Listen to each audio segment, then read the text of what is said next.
كلام مجدي عبد الغني قبل تجديد امام عاشور، اسمع. انت جايب امام عاشور وهو بيهتف ضد النادي الاهلي، جايب لاعب رفض انه يجدد معاك، واحمد عيد برضه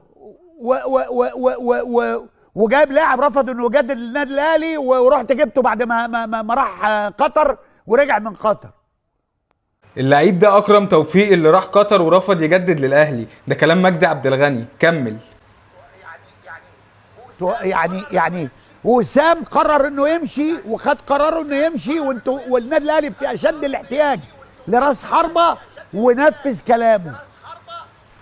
ليه دلوقتي يعني وسام ابو علي مشى كلامه عن النادي الاهلي؟ انت بتهزر يا كابتن مجدي عبد الغني ولا ايه؟ وسام ابو علي مشى كلامه عن النادي الاهلي؟ ده كلام مجدي عبد الغني الاهلاوي مش انا. كمل. مش عايزين يحلوا مشكله امام عاشور؟ امام عاشور مصمم ما يمشي، ما تسيبوه يمشي، ما يمشي. انت مش هتخسر فيه حاجه. انت لو بعت امام عاشور ب 4 مليون سيبك من طب وشكلك ايه بقى بعد ما امام جدد عقده يا كابتن ل 2030؟ 8 مليون وال6 مليون وال10 مليون اللي انت اللي بتعجز الامور بيهم. انت عايز امام عاشور، يبقى هات امام عاشور واقعد مع امام عاشور. هي كرة القدم بتقول كده، هي ادارة كرة القدم. مفيش حاجة اسمها مفيش ثوابت، لان احنا خلاص بقينا في عالم احتراف.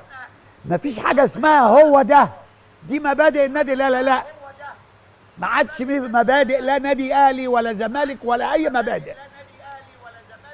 طيب انتوا جايين واقفين ليه لامام عاشور؟ يا كابتن مجدي قلنا المبادئ مالكش دعوه بالزمالك، وابعد عن الزمالك في الموضوع ده. المبادئ بيقولوا عند النادي الاهلي، وانت بتقول انها طلعت مزيفه. كمل.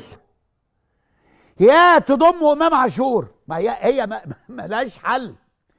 يا تضم امام عاشور وتقعد وتتفاوض معاه وتعمل له، تقرب معاه وجهات النظر وتديله اللي هو عايزه عشان يقعد يرتاح مرتاح، يا اما تسيبه يسافر وهتكسب من وراه فلوس وانتهى الموضوع على كده.